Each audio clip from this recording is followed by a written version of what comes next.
আসসালামু আলাইকুম। এবার আমরা গিয়েছিলাম ইন্দোনেশিয়া। আমাদের ইন্দোনেশিয়ার প্রথম ব্লগ এটা। আমাদের ট্রানজিট ছিল মালয়েশিয়ায়।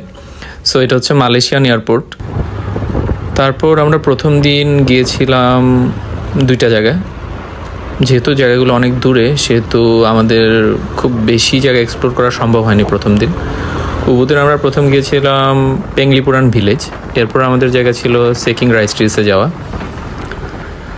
তো পেংলিপুরান ভিলেজে যাওয়ার সময় আমাদের বাংলাদেশের মতোই অনেকটা দেখা যাচ্ছিল। এরপর এখানে গিয়েছিলাম। এখানে মেজরিটি হচ্ছে পুরাতন দিনের বাড়িঘর। তাদের উবুদে মেজরিটি হচ্ছে হিন্দু।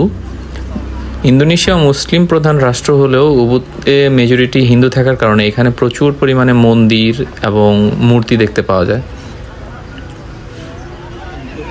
এখানে ঢোকার কস্টটা কিছুটা বেশি আমার মনে হলো। ফরেনারদের জন্য 50,000 রুপিয়া, বাংলাদেশি টাকায় অলমোস্ট 350 কি 400 টাকার মতন পড়ে যায়। আজকের ওয়েদার ভালো থাকার কারণে আমরা অনেক আরামে ঘুরতে পারছি। মেনলি এখানে অনেকটা ঠান্ডা পড়ে, দিনের বেলায় প্রচুর ঠান্ডা ছিল।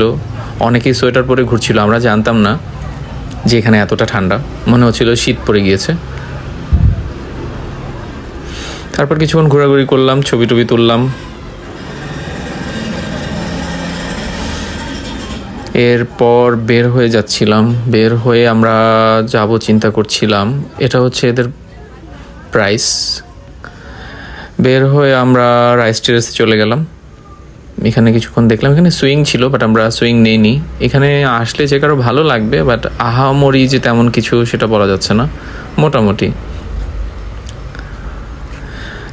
এখানে কিছুক্ষণ ঘোরাঘুরি করার পর অলমোস্ট সন্ধ্যা হয়ে যাচ্ছিল, তাই আর বেশিক্ষণ এখানে থাকা যায়নি।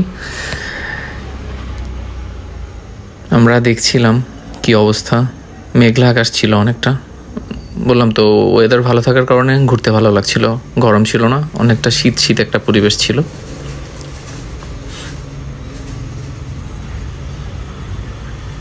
সুইং আছে, এখানে জিপ লাইনার আছে, আপনারা যে কেউ চাইলে এই সার্ভিসগুলো নিতে পারবেন। তারপর লুয়াক দেখতে পেলাম। লুয়াক হচ্ছে ও একটা কফি খায়। তো কফির যে ইয়েটা থাকে সেটা খাওয়ার পর সে যেটা মলত্যাগ করে সেটা দিয়ে পৃথিবীর সবচেয়ে দামি কফি বানানো হয়, আমি যতটুকু শুনেছি। ও হচ্ছে লুয়াক। তাকে ডাকলাম, বেচারা মনে রাগ করছে, তাই এদিকে তাকায় নাই।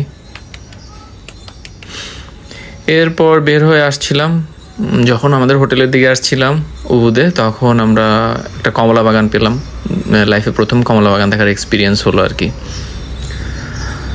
দেখলাম, ভালোই লাগছিল। বিশাল কমলা বাগান। আমার বাসায় কমলা গাছ আছে, কিন্তু কমলা বাগান দেখার সৌভাগ্য হয়েছে আর কি।